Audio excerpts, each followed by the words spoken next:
বেলাবতী জামাতে ইসলামীর আলোচনা সভা ও ইফতার। নরসিংদীর বেলাবতী বাংলাদেশ জামাতে ইসলামীর এক আলোচনা সভা ও ইফতার দোয়া মাহফিল অনুষ্ঠিত হয়েছে বুধবার 12 মার্চ বিকালে উপজেলার পাটুলী ইউনিয়ন পুরাদিয়া বাজার ইউনিটের উদ্যোগে ওই বাজারে আলোচনা সভা ও ইফতার অনুষ্ঠিত হয়।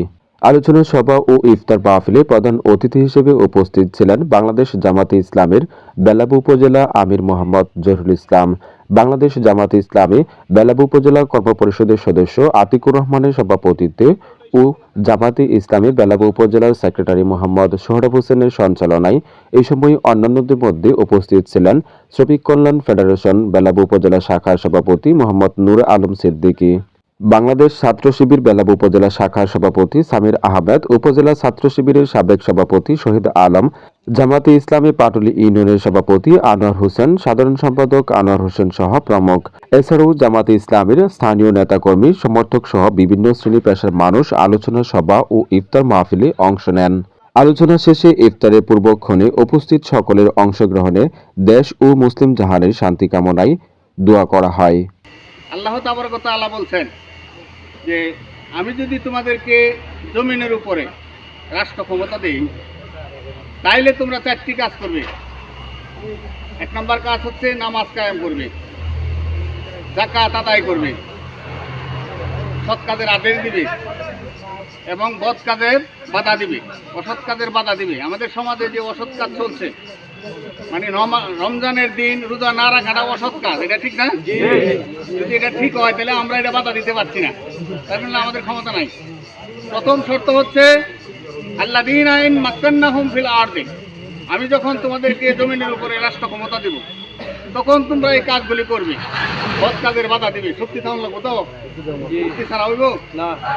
আর এই শক্তিটা অর্জন করতে হলে যে আমাদের যে সংবিধানটা আছে এখন সংসদে, সংবিধান আছে না, রাষ্ট্রটা চলে যে একটা বিধিবিধান মধ্যে চলে না, এই মানব রচিত বিধিবিধানটা পরিবর্তন করে কোরআনকে ওই জায়গায় পৌঁছানো পর্যন্ত, না পৌঁছানো পর্যন্ত আমাদের এই তাকওয়া অর্জন করতে হবে।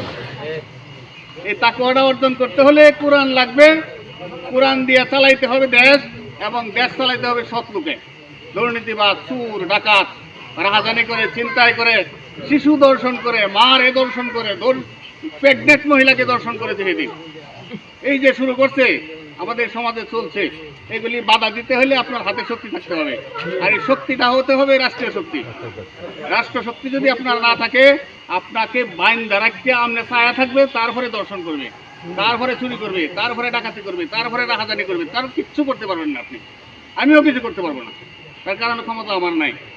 আজকেও আসরের নামাজের সময় ইলিয়াসের মাথা হাতায় বলেছি যে ইলিয়াস ভাই, তুমি তো অনেক চেষ্টা করেছিলে আমার লগে, তো ক্ষমতাটা আমাদেরকে দাও, ক্ষমতা দাও, তারপরে দেখো শ্বাসস্থল খোলা থাকে কিনা। ক্ষমতা আমাদের নাই, ক্ষমতার বাইরে থেকে কি শ্বাসস্থল বন্ধ করতে পারবো? এটা কখনোই সম্ভব হবে না। আমার যদি হাইটে যাওয়ার ক্ষমতা না থাকে, হাতে লাঠি না থাকে, পাওয়ার না থাকে, কিছুই হবে না। ওমর রাদিয়াল্লাহু তাআলা আনহু এক সাহাবীরে গিয়ে পিছনে ঠাস করে বাড়ি মারছে। ওই সাহাবী বলতেছে, আরে আমিরুল মুমিনিন, আমি তো কিছু অন্যায় করিনি, আপনি আমাকে বাড়ি মারলেন। ওমর রাদিয়াল্লাহু তাআলা আনহু বলতেছে, তুমি যেমনি আটতাছো হেলে দুলে, মনে হচ্ছে তোমাকে কাফেরের বাচ্চার আয়া দইরা ধরতে মেরে লাগবো। তুমি একটু শক্ত করে হাঁটো, শক্তি সঞ্চয় করো। শক্তি সঞ্চয় না করা পর্যন্ত তো কাফেররা তোমাকে দেখে চেতাইবো, আর মানুষের চেতা না, মানুষের এরকম ছাতরি করবে, ঠাট্টা করবে। আমরা এখন ইসলামপন্থী যারা আছি, আমরা এখন ঠাট্টার পাত্র হয়ে দাঁড়িয়েছি, আমাদের হাতে ক্ষমতা নাই। আজ থেকে 81-82 বছর আগে আমাদের জামাত ইসলামী আবিষ্কৃত হয়েছে। জামাত ইসলামী এতদিন পর্যন্ত মানুষ দিকে, একদিন পর্যন্ত এই দলটা ক্ষমতার বাইরে কেন, একদিন পর্যন্ত ক্ষমতা পাইল না কেন? আসলে মানুষ, তার কারণ হচ্ছে মানুষ ইসলামকে পছন্দ করে না, মানুষ ইসলামকে পছন্দ করে না। সে বলে আমি মুসলমানের ঘরে হয়েছি, আমি, আমার দাদা মুসলমান, আমি মুসলমান।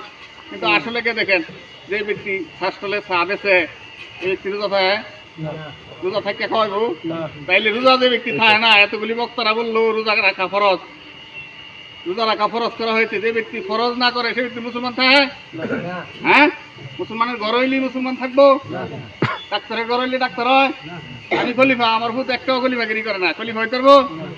তাইলে মুসলমানের ঘর হইলে মুসলমান হওয়া যায় না।